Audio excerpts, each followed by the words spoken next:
আলাইকুম। Channel I সংবাদের এখনকার আয়োজনে সবাইকে স্বাগত জানাচ্ছি সৈয়দা তারানা মাসুদ। বিস্তারিত সংবাদের শুরুতেই জানিয়ে দিচ্ছি fresh full cream milk powder সংবাদ শিরোনাম। ইঞ্জিন রুম থেকেই অভিযান 10 লঞ্চে আগুনের সূত্রপাত বলে প্রাথমিক তদন্তে প্রকাশ। বার্ন ইনস্টিটিউটে চিকিৎসাধীনদের অবস্থা আশঙ্কাজনক। চতুর্থ ধাপে 838 ইউনিয়ন পরিষদ ও 3 পৌরসভায় নির্বাচন। দু একটি ঘটনা ছাড়া শান্তিপূর্ণ পরিবেশে ভোটারদের স্বতঃস্ফূর্ত অংশগ্রহণ। পুরোপুরি স্বাধীন ও কার্যকর নির্বাচন কমিশন গঠনের নতুন আইন করার প্রস্তাব দিয়েছে ন্যাব। রাষ্ট্রপতির সঙ্গে সংলাপে যোগ দেয়নি বাসদ। সিটি কর্পোরেশনের পরিচালনায় প্রথমবারের মতো ঢাকা নগর পরিবহন বাস সার্ভিস চালু। কোম্পানির আওতায় থাকবেন বাস মালিক শ্রমিক। এবং বিজয় সুবর্ণ জয়ন্তীতে ঢাকায় পর্দা নামল কান্ট্রি গেমস অ্যাসোসিয়েশনের আয়োজনের লোকজ খেলা নিয়ে আগ্রহী প্রধানমন্ত্রী শেখ হাসিনা।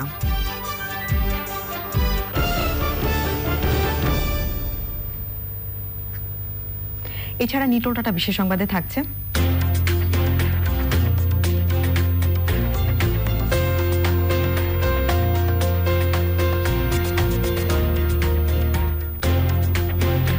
বিশ্বের বৃহত্তম মহাকাশ টেলিস্কোপ জেমস ওয়েবের পৃথিবী ছাড়ার খবর।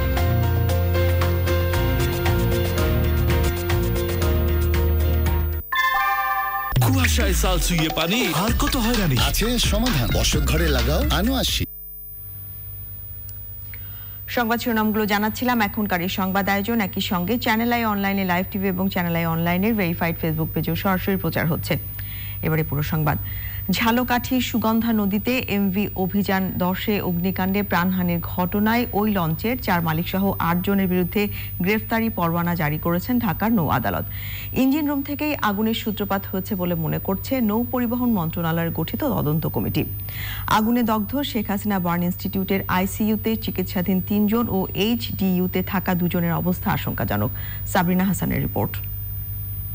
একাধিকবার লঞ্চে অগ্নিকাণ্ডের ঘটনাস্থল ও লঞ্চ পরিদর্শন শেষে প্রাথমিকভাবে নৌ পরিবহন মন্ত্রণালয়ের গঠিত তদন্ত কমিটির আহ্বায়ক যুগ্ম সচিব মোহাম্মদ তোফায়েল ইসলাম জানান, বিষয়টি গভীরভাবে পর্যবেক্ষণ করা হচ্ছে। অগ্নিকাণ্ডের ঘটনায় প্রত্যক্ষদর্শীদের সাথে কথা বলেছেন তারা। তদন্ত শেষ না করা পর্যন্ত কোনো সিদ্ধান্তে আসতে পারতেছে না। তবে যেটুকু এখনো যদি আপনাদেরকে একটু বলার মতো কিছু থাকে সেটা হচ্ছে প্রাথমিকভাবে আমাদের কাছে যেটা মনে হয়েছে যে ইঞ্জিন রুম থেকেই অগ্নিকাণ্ডের সূত্রপাত এবং পরবর্তীতে আরও কিছু আনুষঙ্গিক ঘটনার কারণে এই অগ্নিকাণ্ডের আরও বিস্তার ঘটেছে এবং প্রাণহানি ঘটে। আগুনের ঘটনায় দগ্ধ ঢাকার শেখ হাসিনা জাতীয় বার্ন অ্যান্ড প্লাস্টিক সার্জারি ইনস্টিটিউটে চিকিৎসাধীন 5 জনের অবস্থা আশঙ্কাজনক। একজনকে লাইফ সাপোর্টে রাখা হয়েছে। তবে বরিশাল শেরেবাংলা মেডিকেলে চিকিৎসাধীনদের অবস্থা আশঙ্কাজনক নয় বলে জানিয়েছেন চিকিৎসকরা। বরগুনায় অভিযান 10 লঞ্চের মালিক হামজালাল শেখের বিরুদ্ধে মামলা করা হয়েছে। এম বালিয়াতলী ইউনিয়নের UP chairman advocate Nazmul Islam Nasir বাদী হয়ে রোববার সকালে মামলা দায়ের করেন। বৃহস্পতিবার রাতে ঢাকা থেকে বরগুনা যাওয়ার পথে ঝালকাঠিতে অভিযান 10 লঞ্চে অগ্নিকাণ্ডে কমপক্ষে 41 জন নিহত হয়। আহত ও নিখোঁজ রয়েছেন অনেকে। Sabrina Hasan, channel I. চতুর্থ ধাপে ইউনিয়ন পরিষদ নির্বাচনের ভোট গ্রহণ শেষ হয়েছে। চলছে ভোট গণনা। সকাল 8টায় ভোট গ্রহণ শুরু হয়ে চলে বিকেল 4টা পর্যন্ত। চতুর্থ ধাপের নির্বাচনে 838টি ইউনিয়ন পরিষদ ও 3টি পৌরসভা নির্বাচনের ভোট গ্রহণ হয়েছে। এ ধাপে বিনা প্রতিদ্বন্দ্বিতায় নির্বাচিত হয়েছেন প্রায় 300 জন প্রার্থী।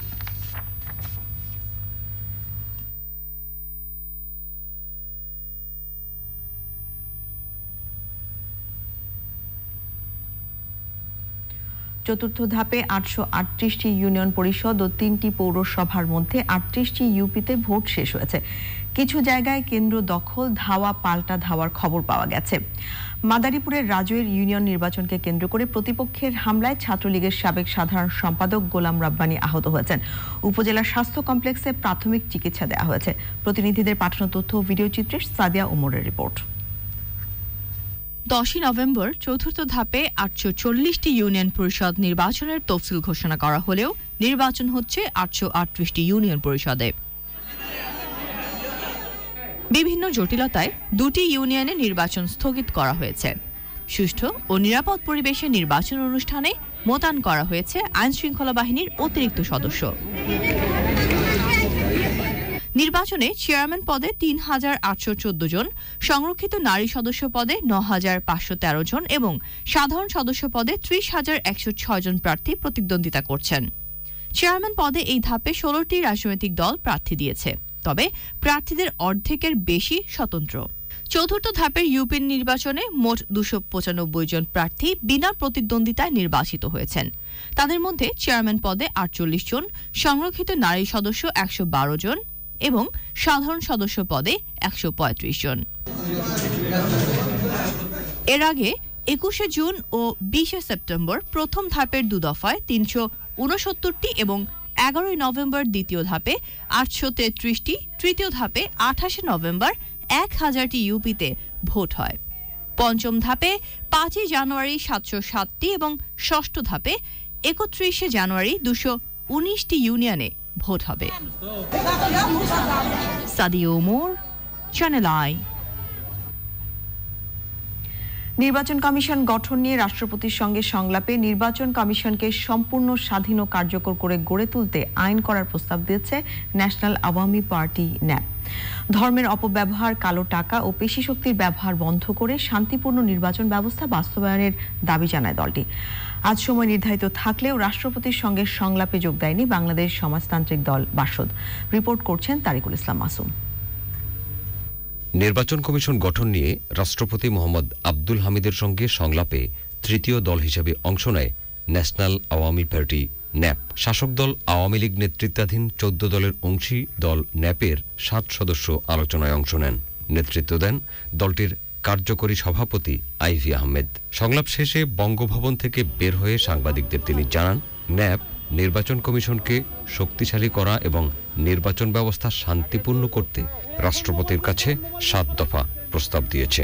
আর নির্বাচন কমিশন আইন করার জন্য আমরা তাদেরকে বলেছি, তো উনি উনার সীমিত ক্ষমতার মধ্যে উনি চেষ্টা করবেন, উনি বলেছেন। বাংলাদেশের রাষ্ট্রপতির ক্ষমতা সীমিত, উনার ক্ষমতা সীমিত ঠিক ওইভাবে বলা, একটা পার্লামেন্টারি ফর্ম অফ গভর্নমেন্ট, তো উনার যেই ক্ষমতা সেই ক্ষমতার মধ্যে উনি চেষ্টা করবেন। এখন কতটা করতে পারবেন সেটা আপনারাও জানেন না, আমরাও জানি না, কাজে আমরা এটা অপেক্ষা করব। একইভাবে ২০১২ এবং ১৭ সালেও একই ধরনের সংলাপ হয়েছিল, সেখানেও একই ধরনের প্রস্তাবনা ছিল রাজনৈতিক দলগুলোর পক্ষ থেকে। এর মধ্যে তো দুটি জাতীয় সংসদ অতিবাহিত হয়ে যাচ্ছে, এই বিষয়ে কি কিছু বলেছেন আপনারা? হ্যাঁ, আমরা বলেছি, কিন্তু উনি ওনার বক্তব্য দিয়েছেন, উনি বলেছেন যে আমরা চেষ্টা করব, এর বেশি তো উনি কি বলবেন। প্রতিনিধি দলটি নির্বাচনে ধর্মের অপব্যবহার, কালো টাকা ও পেশি শক্তির ব্যবহার বন্ধ করে শান্তিপূর্ণ নির্বাচন ব্যবস্থা বাস্তবায়নের দাবি জানায়। তবে নির্বাচন কমিশন গঠনের ক্ষেত্রে কোনো নাম প্রস্তাব করেনি ন্যাপ। জনগণ শ্রেণীবিভক্ত সমাজে একটাই অধিকার পেয়েছে, সেটা হলো আইডি কার্ড এবং তাদের ভোটাধিকার। তো তারা যেন নির্বিঘ্নে সেই ভোটাধিকার প্রয়োগ করতে পারে এবং তাদের সেই ভোটাধিকার চর্চা করতে পারে। সন্ধ্যে ৬টায় বাংলাদেশ সমাজতান্ত্রিক দল বাসদের সঙ্গে সংলাপের জন্য সময় নির্ধারিত ছিল। গত শুক্রবার বঙ্গভবনে চিঠি দিয়ে সংলাপে অংশ না নেয়ার কথা জানিয়ে দেয় বাসদ। ২০১২ সালের যে ৪ জানুয়ারি, ২০১৭ সালের ৯ জানুয়ারি আর এখন যে রাষ্ট্রপতি, ওনার আমন্ত্রণে আমরা গিয়েছিলাম এবং এই বিষয়ের উপরে আমরা আমাদের লিখিত মতামত দিয়েছি। নির্বাচন কমিশন, এই কমিশন আমাদের সংবিধান অনুযায়ী একটা আইনগত ভিত্তির উপর দাঁড় করানোর কথা, ৫০ বছরও সেটা হয়নি। আমরা যে মতামতগুলি দিয়েছিলাম সেই মতামতগুলি গৃহীত হতে আমরা দেখি নাই, এবং কেন সেটা গৃহীত হলো না সেই কথা আমাদের জানানো হয় নাই। যেন একটা কার্যকর ব্যবস্থা গ্রহণ করা হয়, তাতে আমরা সন্তুষ্ট থাকবো। আর শুধু তা না হলে ওই একই কথা আমরা যদি সেখানে আবার আলোচনা করি, তাহলে একটা আনুষ্ঠানিকতা হবে এবং রাষ্ট্রপতির মূল্যবান সময় নষ্ট হবে। তারিকুল ইসলাম মাসুম, চ্যানেল আই, ঢাকা। ঢাকা মহানগরীতে গণপরিবহনে শৃঙ্খলা আনতে ও যানজট নিরসনে প্রথমবারের মতো পরীক্ষামূলকভাবে যাত্রা শুরু করল ঢাকা নগর পরিবহন বাস সার্ভিস। সিটি কর্পোরেশনের পরিচালনায় একটি কোম্পানির মাধ্যমে ওই কার্যক্রমের সব বাস মালিকদের আসতে হবে। কার্যক্রম উদ্বোধন করে সড়ক পরিবহন ও সেতুমন্ত্রী বলেছেন, উন্নয়নের সুফল পেতে হলে নগরে পরিবহনের শৃঙ্খলা আনতে হবে। শাকের আদানের রিপোর্ট। রাজধানীর যানজট নিরসন ও বাস মালিকদের একই ছাতার নিচে আনতে উদ্যোগ নিয়েছিলেন ঢাকা উত্তর সিটি কর্পোরেশনের প্রয়াত মেয়র আনিসুল হক। তার মৃত্যুর পর সেই কার্যক্রম থমকে যায়। তবে আবার সেই কার্যক্রম শুরু করেছে বাস রুট রেশনালাইজেশন কমিটি। কোম্পানির মাধ্যমে বাস পরিচালনা পদ্ধতি প্রবর্তন অনুষ্ঠানে পরীক্ষামূলকভাবে ঘাটার চর থেকে কাশপুর রুটে ঢাকা নগর পরিবহন বাস সার্ভিস উদ্বোধন অনুষ্ঠান। কার্যক্রমের বিভিন্ন দিক তুলে ধরে ঢাকার 2 মেয়র জানান, অশুভ প্রতিযোগিতা এড়াতে বাসের চালক ও সহযোগীদের জন্য থাকছে মাসিক বেতনের ব্যবস্থা, থাকছে যাত্রীদের জন্য ই-টিকিটিং। সুনির্দিষ্ট যাত্রী ছাউনিতেই আপনারা অবস্থান নেবেন, এর বাইরে কোথাও রাস্তার উপরে আশেপাশে কোথাও আপনারা দাঁড়াবেন না। আমরা ই-টিকিটিং এর ব্যবস্থা করেছি অতি দ্রুততার সাথে। সেই ই-টিকিটিং ব্যবস্থার মাধ্যমে আপনারা টিকিট সংগ্রহ করে আপনারা আপনাদের গন্তব্যস্থলের জন্য বাসে চড়বেন। একটি বাসের সামনে যখন দাঁড়ালো তারপরে কি আরেকটি বাস দাঁড়ায়। এই কম্পিটিশনের জন্য ঢাকা শহরের ট্রাফিক জ্যাম কিন্তু ক্রিয়েট হয়। অনলাইনে কার্যক্রম উদ্বোধন করে সড়ক পরিবহন ও সেতু মন্ত্রী সরকারের মেগা প্রকল্পের অগ্রগতির বিভিন্ন দিক তুলে ধরেন। মেট্রো রেল, এমআরটি লাইন 6 এবছরই আমরা শুভ উদ্বোধন করতে পারব। পদ্মা সেতু নির্মাণ কাজ প্রায় শেষ পর্যায়ে, এখন পিচ ঢালাই চলছে। কর্ণফুলী টানেলের কাজ আমরা 75% শেষ হয়ে গেছে। সবচেয়ে বড় চ্যালেঞ্জ হচ্ছে আজ সড়কের শৃঙ্খলা, পরিবহনের শৃঙ্খলা। অনুষ্ঠানে জানানো হয় আগামীতে ঢাকা ও এর আশপাশের 42টি রুটে এই সার্ভিস চালু হবে। Shakir Addan, channel I, Dhaka. South আফ্রিকার বর্ণ বৈষম্য বিরোধী নেতা ও শান্তিতে নোবেলজয়ী ধর্মযাজক ডেসমন্ড টুটু মারা গেছেন। তার বয়স হয়েছিল 90 বছর। দেশে বিদেশে টুটুর খ্যাতি ছিল। নেলসন ম্যান্ডেলার সমসাময়িক টুটু বর্ণ বৈষম্য বিরোধী আন্দোলনের অন্যতম একজন নেতা ছিলেন। বৈষম্য দূর করতে আন্দোলনে অবদান রাখায় 1984 সালে নোবেল পুরস্কারে ভূষিত হন ডেসমন্ড টুটু।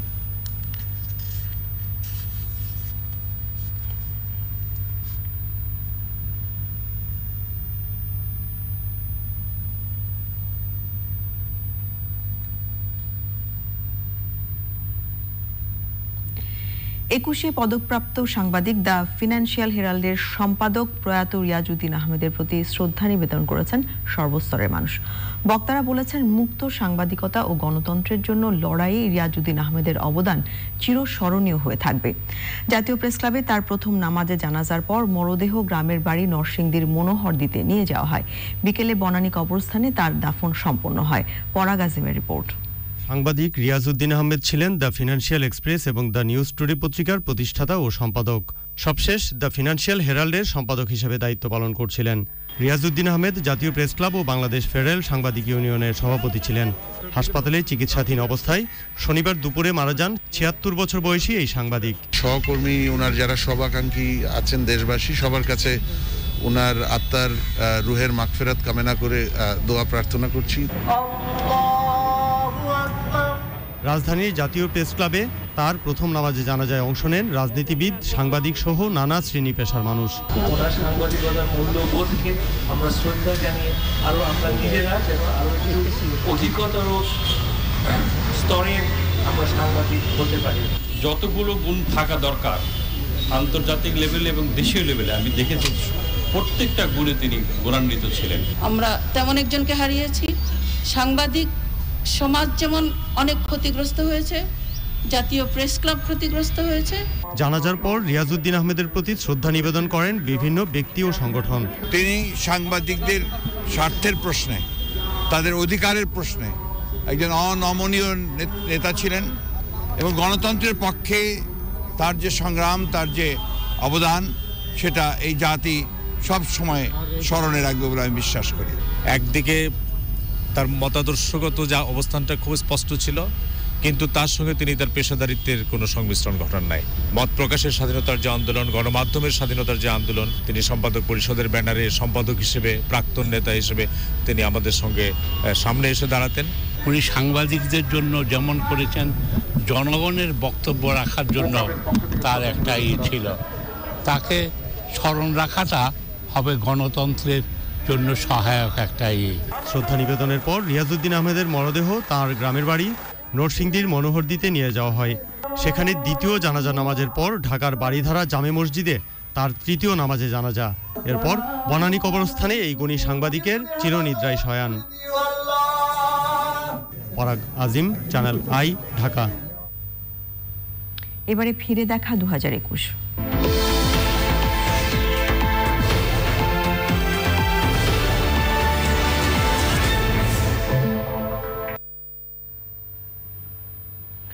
পররাষ্ট্র সম্পর্কের নানা সমীকরণে আরও একটি বছর পেরিয়ে ভারত ও চীনের সঙ্গে ভারসাম্যপূর্ণ সম্পর্কই বাংলাদেশের জন্য আগামী দিনের চ্যালেঞ্জ।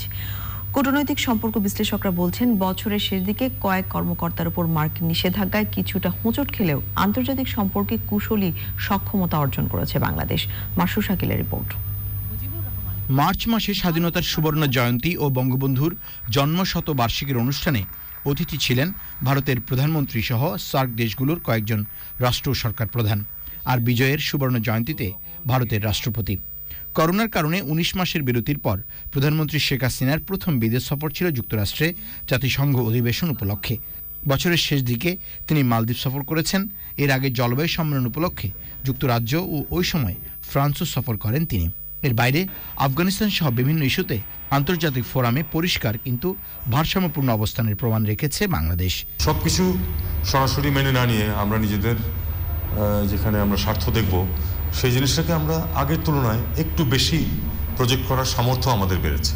এটা ঠিক যে যদিও অর্থনৈতিক কারণে পৃথিবীর বিভিন্ন দেশের সাথে আমাদের নির্ভরশীলতা বেড়েছে বই কমে নাই, কারণ বাজার সুবিধাটা খুব গুরুত্বপূর্ণ আমাদের জন্য। তারপরেও আমি মনে করি যে আমাদের যেহেতু অর্থনীতির আকার বেড়েছে, আমাদের সামর্থ্য বেড়েছে, কাজে একটু হলেও আমাদের এখন সুযোগ আছে যে সবাইকে সবসময় সন্তুষ্ট না করে চলার। চলতি বছর যুক্তরাষ্ট্র তাদের গণতন্ত্র সম্মেলনে বাংলাদেশকে আমন্ত্রণ জানায়নি। মানবাধিকার ইস্যুতে র্যাব ও আইনশৃঙ্খলা বাহিনীর কয়েকজন সদস্যের উপর নিষেধাজ্ঞা দিয়েছে যুক্তরাষ্ট্র। এসবকে আন্তর্জাতিক রাজনীতিতে স্বার্থের সংঘাতের প্রকাশ বলছে বিশ্লেষকরা। অনেকে মনে করেন যে যেহেতু আমরা ইন্দো প্যাসিফিক কোয়াডে যোগ দিতে রাজি হই নাই, সে কারণে আমেরিকা আমাদের উপরে অসন্তুষ্ট হয়ে এই পদক্ষেপগুলো নিচ্ছে। এটা হতে পারে, তবে আমার বিশ্বাস এর মাঝেও খানিকটা আরও কিছু বিষয়ের মধ্যে আছে। যেমন আমি মনে করি না যে যুক্তরাষ্ট্র বিশ্বাস করেছিল যে চীন বিরোধী, সরাসরি চীন বিরোধী একটা জোটে আমরা যোগ দেব। এটা যুক্তরাষ্ট্র জানে যে চীনের সাথে আমাদের সম্পর্ক আমাদের জন্য খুবই গুরুত্বপূর্ণ। কাজেই তারা হয়তো একটু চাপ রাখার জন্য বিষয়টাকে এগিয়ে নিচ্ছে এবং আমাদের উপর যে এমবার্গো দিচ্ছে। আন্তর্জাতিক সম্পর্ক বিশ্লেষকরা বলছেন, আগামী দিনে রোহিঙ্গা ইস্যুতে আরও সোচ্চার হওয়ার পাশাপাশি বাংলাদেশকে শক্তিশালী প্রতিবেশীদের সঙ্গে অর্থনৈতিক অংশীদারিত্ব বাড়াতে হবে। মাসুর শাকিল, চ্যানেল আই, ঢাকা। এবার নিয়ে নিচ্ছি অশোক লীলান দিফা দটস বিরতি। বিরতির পর্যায়ে থাকছে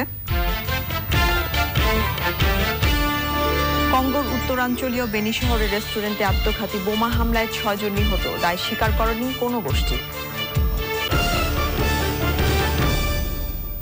সংবাদ। ব্রাহ্মণবাড়িয়ায় আওয়ামী লীগ নেতা জহিরুল হক হত্যা মামলায় 13 জনকে ফাঁসিতে ঝুলিয়ে মৃত্যুদণ্ড ও 8 জনকে যাবজ্জীবন কারাদণ্ড দিয়েছেন আদালত। ঢাকার দ্রুত বিচার ট্রাইব্যুনালের বিচারক আবু জাফর মোহাম্মদ কামরুজ্জামানের আদালত এই রায় ঘোষণা করেন।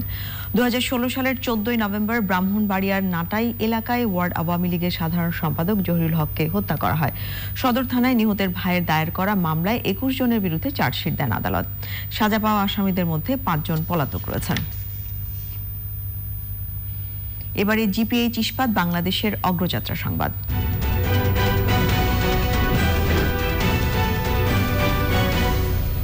নির্মাণে প্রচলিত স্টিল বেছে নেবেন নাকি বেছে নেবেন এশিয়ার প্রথম কোয়ান্টাম ইলেকট্রিক আর্ক ফার্নেসে তৈরি বিশ্বসেরা স্টিল?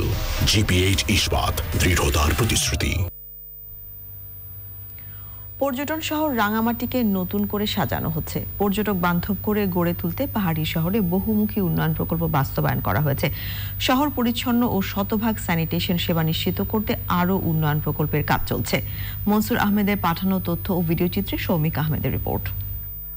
পর্যটন শহর রাঙামাটির 9টি ওয়ার্ডে রাস্তাঘাট, পাহাড়ে চলাচলের সিঁড়ি, ড্রেন, কালভার্ট সহ নানা উন্নয়ন প্রকল্পের কাজ শেষ হয়েছে।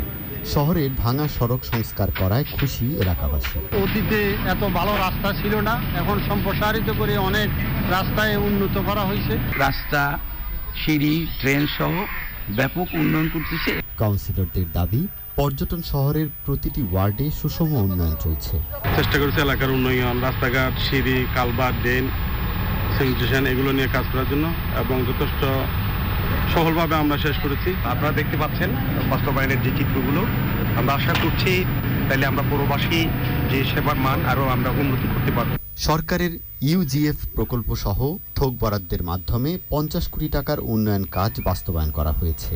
আরও প্রায় 30 কোটি টাকার উন্নয়ন কাজ চলছে। আমাদের বার্ষিক উন্নয়ন কর্মসূচির আওতায় আমরা রাঙামাটি পৌরসভায় প্রতি বছর যে থোক বরাদ্দ আসে, এই থোক বরাদ্দ দিয়ে আমাদের জনগণের অনেক উপকার হয়েছে। পরিকল্পিতভাবে পর্যটন নগরী হিসেবে যেভাবে উন্নয়ন কর্মকাণ্ড আমরা অনেকখানি এগিয়ে গিয়েছি। রাঙামাটি শহর অনেক সময় নদী পথে যেতে হতো, আজকে আমরা ব্রিজ, কালভার্ট হয়েছে, রাস্তা, সিঁড়ি, ড্রেন এবং আদার্স যে উন্নয়নগুলো রাঙামাটি পৌরসভার 9টি ওয়ার্ডে, সেই উন্নয়ন প্রকল্পগুলো আমরা বাস্তবায়নের পথে প্রায়। এছাড়া পর্যটন শহর রাঙামাটিকে দৃষ্টিনন্দন করতে শহরের ফুটপাতে টাইলস বসানো হয়েছে। সড়কে স্থাপন করা হয়েছে solar panel. Soumik Ahmed, channel I. এবারে সামিট আন্তর্জাতিক সংবাদ।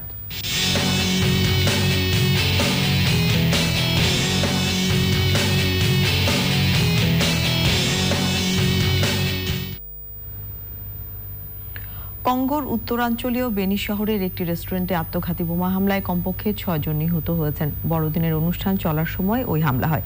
এতে আহত আরও 13 জন হাসপাতালে চিকিৎসাধীন। পুলিশ জানিয়েছে, হামলাকারী রেস্টুরেন্টে প্রবেশের সময় গেটে তাকে আটকে দেয় নিরাপত্তারক্ষীরা। সে সময় সে গায়ে বেঁধে রাখা বোমার বিস্ফোরণ ঘটায়। ঘটনাস্থলে হামলাকারী ও আরও 5 জনের মৃত্যু হয়। এখন পর্যন্ত কোনো গোষ্ঠী হামলার দায় স্বীকার করেনি। শহর প্রশাসন জানিয়েছে, হামলার ঘটনার তদন্ত চলছে।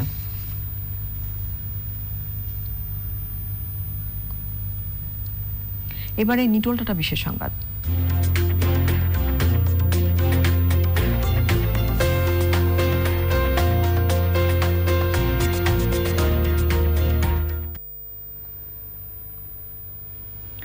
মহাকাশের উদ্দেশ্যে পৃথিবী ছেড়েছে বিশ্বের সবচেয়ে বড় মহাকাশ telescope James Webb. French Guyana থেকে আরিয়ান নামের রকেটে চেপে যাত্রা করে $1000 কোটি দামের টেলিস্কোপটি। বিখ্যাত মহাকাশ টেলিস্কোপ হাবলের উত্তরসূরি হতে চলেছে জেমস ওয়েব। চাঁদে অ্যাপোলো মিশনের স্বপ্নদ্রষ্টা জেমস ওয়েবের নামে টেলিস্কোপটির নাম দেওয়া হয়েছে। পৃথিবীর বাইরে টেলিস্কোপ পাঠানোর প্রধান উদ্দেশ্য ধুলোবালি ও দূষণের প্রভাবমুক্তভাবে মহাকাশের স্বচ্ছ ছবি তোলা। কোটি কোটি আলোকবর্ষ দূরের ছবি তোলাই হবে জেমস ওয়েবের প্রধান কাজ। বিজ্ঞানীদের আশা, শক্তিশালী টেলিস্কোপটির সহায়তায় প্রথমবারের মতো মহাবিশ্বের সৃষ্টিযুগের তারাগুলোর ছবি তোলা সম্ভব হবে। এতে মহাবিশ্ব সৃষ্টির রহস্য উন্মোচন হবে। এবারে কৃষি সংবাদ।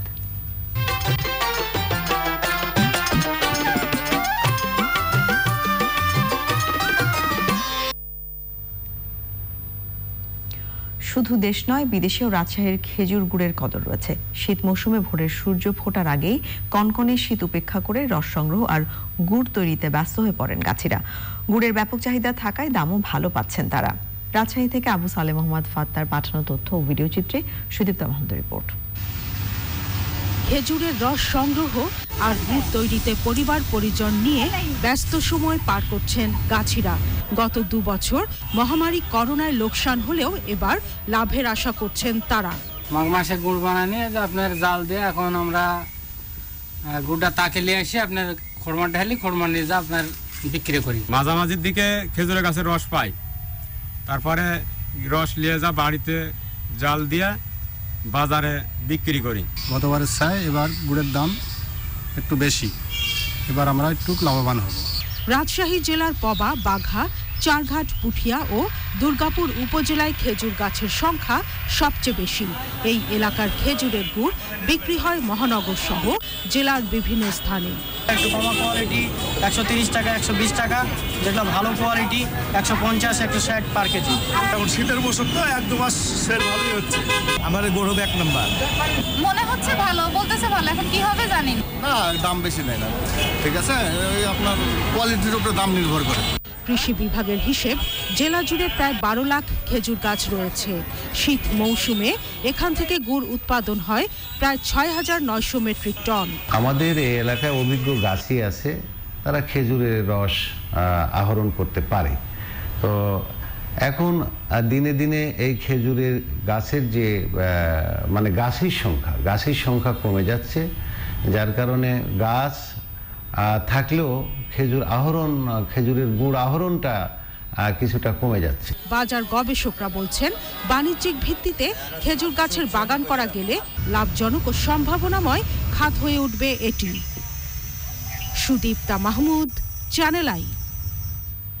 এখন দেখবেন প্রকৃতি সংবাদ।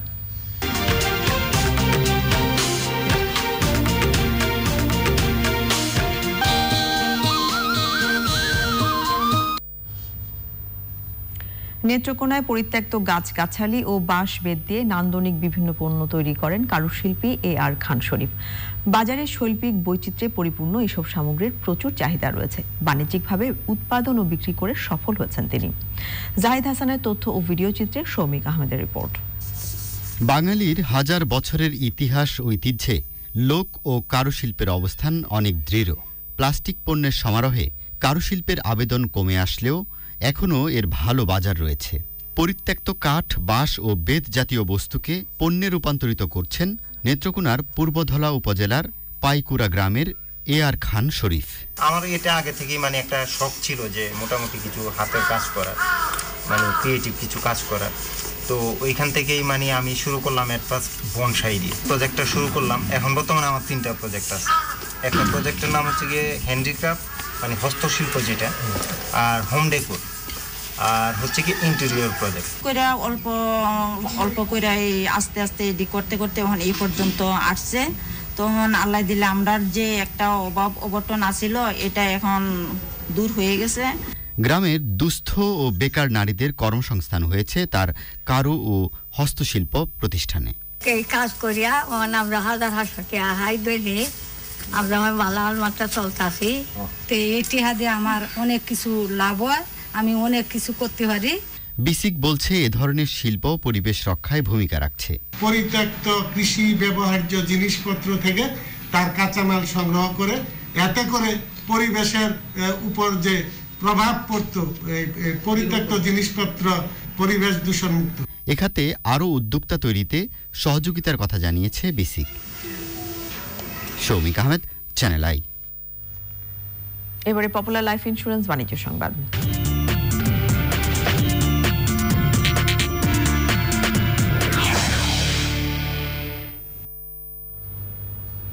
কক্সবাজারের উখিয়ায় এক্সিম ব্যাংকের 140তম শাখার উদ্বোধন হয়েছে। এক্সিম ব্যাংকের ব্যবস্থাপনা পরিচালক ও প্রধান নির্বাহী ডক্টর মোহাম্মদ হায়দার আলী মিয়ার সভাপতিত্বে প্রধান অতিথি ছিলেন ব্যাংকের পরিচালনা পর্ষদের সদস্য অবসরপ্রাপ্ত লেফটেন্যান্ট কর্নেল সিরাজুল ইসলাম বীর প্রতীক। আর উপস্থিত ছিলেন উখিয়ার রত্না পালং ইউনিয়নের চেয়ারম্যান নুরুল হুদা, এক্সিম ব্যাংকের চট্টগ্রাম অঞ্চলের আঞ্চলিক ব্যবস্থাপক doctor SM Abu Zaker, hotel the Cox ট্যুরের ব্যবস্থাপনা পরিচালক মোহাম্মদ আব্দুল কাইয়ুম চৌধুরী সহ অন্যরা।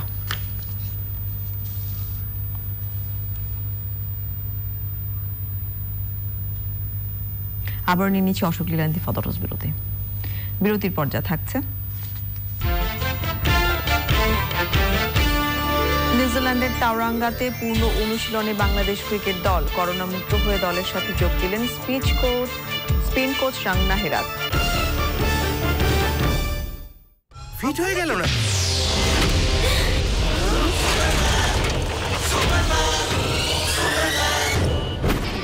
ক্ষুধা লেগেছে।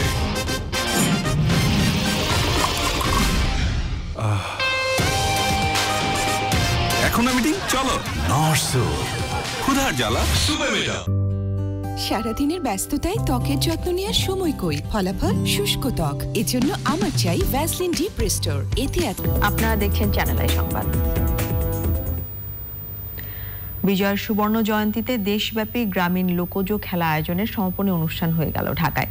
রোববার রাজধানীর পল্টন ময়দানে 160 জন প্রতিযোগীকে নিয়ে 6টি ইভেন্টের আয়োজন করে বাংলাদেশ কান্ট্রি গেমস অ্যাসোসিয়েশন। করোনার মধ্যে এই উৎসবে সামিল হয়ে যুব ও ক্রীড়া প্রতিমন্ত্রী জাহিদ আহসান রাসেল জানান, দেশের লোকজ খেলা নিয়ে আগ্রহী প্রধানমন্ত্রী শেখ হাসিনা। আরও জানাচ্ছেন তামান্না তানজিনা। হাজার বছরের পুরনো এবং হাতে গড়া বাংলাদেশের প্রান্তিক অঞ্চলের মানুষের খেলাধুলাকে নতুন প্রজন্মের সাথে পরিচয় করিয়ে দিতে 2018 সালে প্রতিষ্ঠা করা হয় কান্ট্রি গেমস অ্যাসোসিয়েশনের।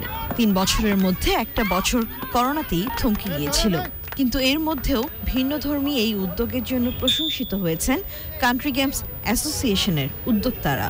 চলতি বছরের আগস্টে international traditional sports and games অ্যাসোসিয়েশনের স্বীকৃতিও পেয়েছে সংগঠনটি। বিজয়ের 50 বছর পূর্তি উপলক্ষে ঢাকা সহ দেশের 6টি জেলায় কান্ট্রি গেমস অ্যাসোসিয়েশন আয়োজন করে প্রান্তিক অঞ্চলের খেলাগুলোর। রোববার ঢাকায় পর্দা নামে এবারের আয়োজনের। আমরা যদি এই খেলাগুলোকে নিয়মিত চর্চা করি, নিয়মিত অনুশীলনের মাধ্যমে যদি জাগ্রত করি, তাহলে আমাদের যেই স্বাস্থ্য শিক্ষা, তারপরে যে ক্রীড়া বিনোদন, নির্মল আনন্দ সবকিছুই আমরা উপভোগ করতে পারি। স্কুল পড়ুয়া থেকে শুরু করে বিশ্ববিদ্যালয় শিক্ষার্থীদের দারুণ এক মিলন মেলায় পরিণত হয় পল্টন ময়দান।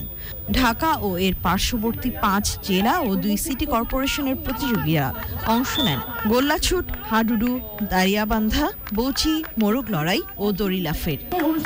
লোকজ খেলাগুলোতে নিজেকে আরেকবার খুঁজে পেতে অনুষ্ঠানে হাজির হয়েছিলেন যুব ও ক্রীড়া প্রতিমন্ত্রী।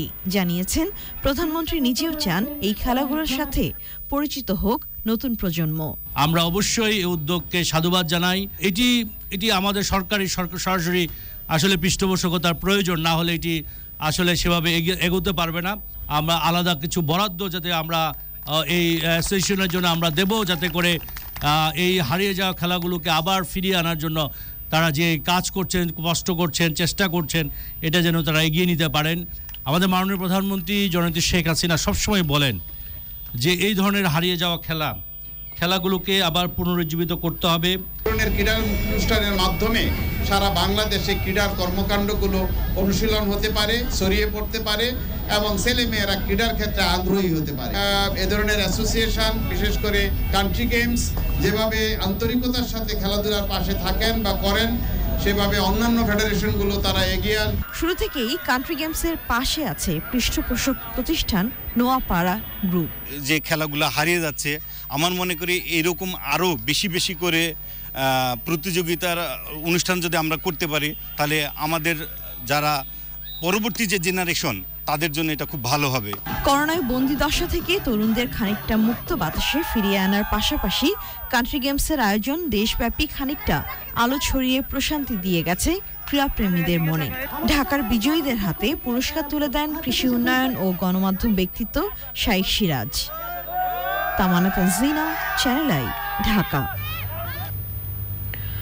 জনপ্রিয় অভিনেতা আব্দুল কাদেরের প্রথম মৃত্যুবার্ষিকী আজ। ক্যান্সার শনাক্ত হওয়ার অল্প কিছুদিনের মধ্যেই শক্তিমান এই অভিনেতা মৃত্যুবরণ করেন। আব্দুল কাদেরের বর্ণাঢ্য অভিনয় জীবন নিয়ে ইফতেখার উদ্দিনের রিপোর্ট। সরি, আমি আর কতবার সরি বলবো ভাই, আমি সত্যি দুঃখিত। আপনি দুঃখিত হলে আমি কি করব? আপনি দুঃখিত। অভিনেতা আব্দুল কাদের 1951 সালে মুন্সিগঞ্জের টঙ্গিবাড়ি উপজেলার সোনারং গ্রামে জন্মগ্রহণ করেন। ঢাকা বিশ্ববিদ্যালয় থেকে অর্থনীতিতে স্নাতক ও স্নাতকোত্তর ডিগ্রি নেওয়ার পর শিক্ষকতা দিয়ে শুরু হয় তার কর্মজীবন। এরপর বিজ্ঞাপনী সংস্থা এবং 1979 সালে আন্তর্জাতিক কোম্পানি বাটায় চাকরি নেন তিনি। 1972 সালে টেলিভিশন এবং 73 সালে রেডিও নাটকে অভিনয় শুরু করেন আব্দুল কাদের। রবীন্দ্রনাথ ঠাকুরের ডাকঘর নাটকের অমল চরিত্রের মাধ্যমে আব্দুল কাদেরের নাটকে অভিনয় শুরু। থিয়েটারের প্রায় 30টি প্রযোজনার 1000-এর বেশি প্রদর্শনীতে অভিনয় করেছেন তিনি। তার উল্লেখযোগ্য মঞ্চনাটক পায়ের আওয়াজ পাওয়া যায়, এখনো কৃতদাস, তোমরাই, স্পর্ধা, দুই বোন এবং মেরাজ ফকিরের মা। সামনে দিয়ে হেঁটে চলে গেল, ফিরে তাকালো না। 1993 সালে বাংলাদেশ টেলিভিশনে প্রচারিত খ্যাতিমান কথাসাহিত্যিক হুমায়ুন আহমেদের লেখা কোথাও কেউ নেই ধারাবাহিক নাটকে বদি চরিত্রে অভিনয় করে ব্যাপক জনপ্রিয়তা পান আব্দুল কাদের। টেলিভিশনে 2000-এর বেশি নাটকে অভিনয় করেছেন তিনি। তার অন্যান্য উল্লেখযোগ্য নাটক মাটির কোলে, নক্ষত্রের রাত, শীর্ষবিন্দু, সবুজ সাথী, 3 টেক্কা, প্যাকেজ সংবাদ এবং সবুজ ছায়া। আমি কখনো দেখি। চলচ্চিত্রে অভিনয় করেছেন আব্দুল কাদের। 2004 সালে রং নাম্বার সহ কয়েকটি সিনেমায় তিনি অভিনয় করেন। নান্দনিক অভিনয় শৈলী ও পারদর্শিকতায় এই অভিনেতা স্থান করে নিয়েছেন কোটি ভক্তের মণিকোঠায়। Iftekhar Uddin, channel I. সেনাবাহিনী প্রধান জেনারেল এস.এম. শফিউদ্দিন আহমেদ বলেছেন, জনগণের কল্যাণে যখনই সুযোগ আসে তখনই সেনাবাহিনী জনগণের জন্য কাজ করে থাকে। বঙ্গবন্ধুর দর্শন ছিল জনগণের কল্যাণ সাধন করা। কক্সবাজারের রামুতে 10 পদাতিক ডিভিশনের উদ্যোগে শীতার্তদের কম্বল বিতরণের সময় তিনি এসব কথা বলেন। সে সময় তিনি রাবার বাগান এলাকায় 1000 হতদরিদ্রকে কম্বল বিতরণ করেন। পরিদর্শনকালে সেনাবাহিনী প্রধানের সঙ্গে ছিলেন 10 পদাতিক ডিভিশনের জিওসি ও এরিয়া কমান্ডার ও স্থানীয় বিশিষ্ট ব্যক্তিরা। রাজশাহী মহানগরীর CNB মোড়ে জাতির পিতা বঙ্গবন্ধু শেখ মুজিবুর রহমানের সবচেয়ে বড় মুরাল নির্মাণ করছে রাজশাহী সিটি কর্পোরেশন। রাজশাহী মহানগরীর সমন্বিত নগর অবকাঠামো উন্নয়ন প্রকল্পের আওতায় নির্মাণাধীন বঙ্গবন্ধুর এই মুরালের নির্মাণ কাজ পরিদর্শন করেছেন city mayor AHM Khairuzzaman Liton. সে সময় ছিলেন রাজশাহী বিশ্ববিদ্যালয়ের চিত্রকলা, প্রাচ্যকলা ও ছাপচিত্র বিভাগের অধ্যাপক সিদ্ধার্থ শঙ্কর তালুকদার, গ্রাফিক্স ডিজাইন, কারুশিল্প ও শিল্পকলার ইতিহাস বিভাগের অধ্যাপক SM জাহিদ হোসেন, মতশিল্প ও ভাস্কর্য বিভাগের অধ্যাপক ডক্টর মোস্তফা শরীফ আনোয়ার, রুয়েটের স্থাপত্য বিভাগের প্রধান প্রফেসর ইকবাল মতিন এবং অন্যরা। এবারে বাংলাদেশ স্পেশালাইজড হসপিটাল খেলার খবর।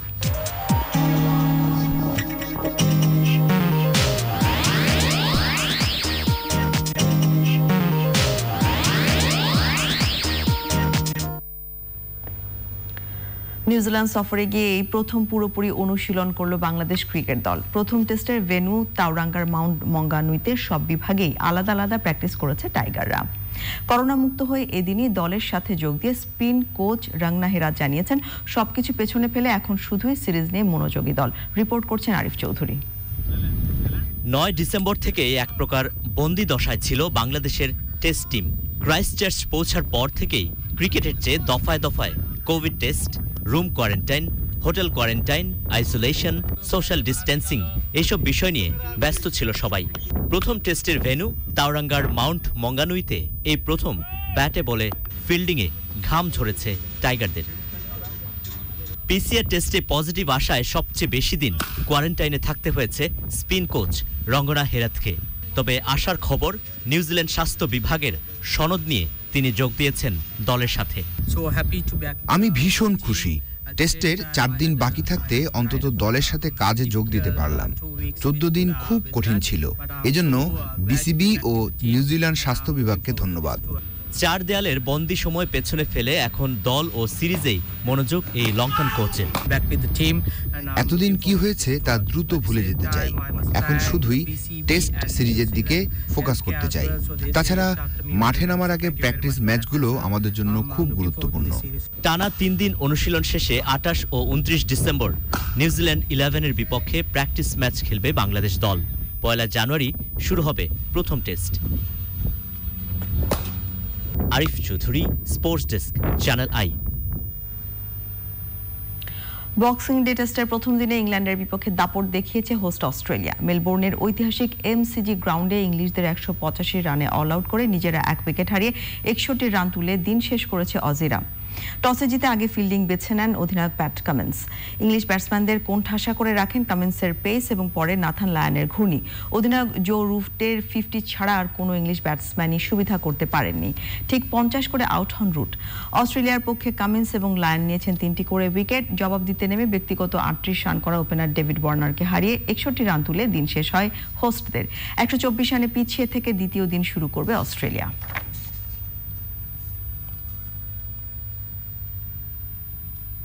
সংবাদ শেষ করব, তবে যাবার আগে fresh full cream milk powder সংবাদ শিরোনামগুলো জানিয়ে দিচ্ছি আরো একবার।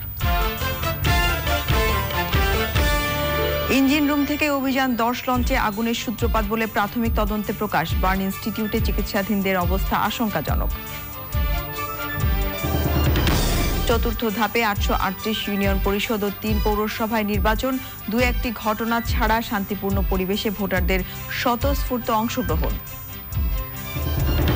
পুরোপুরি স্বাধীন ও কার্যকর নির্বাচন কমিশন গঠনের নতুন আইন করার প্রস্তাব দিয়েছে ন্যাপ। রাষ্ট্রপতির সঙ্গে সংলাপে যোগ দেয়নি বাসদ। সিটি কর্পোরেশনের পরিচালনায় প্রথমবারের মতো ঢাকা নগর পরিবহন বাস সার্ভিস চালু। কোম্পানির আওতায় থাকবেন বাস মালিক শ্রমিক। এবং বিজয়ের সুবর্ণ জয়ন্তীতে ঢাকায় পর্দা নামলো কান্ট্রি গেমস অ্যাসোসিয়েশনের আয়োজনের লোকজ খেলা নিয়ে আগ্রহী প্রধানমন্ত্রী শেখ হাসিনা।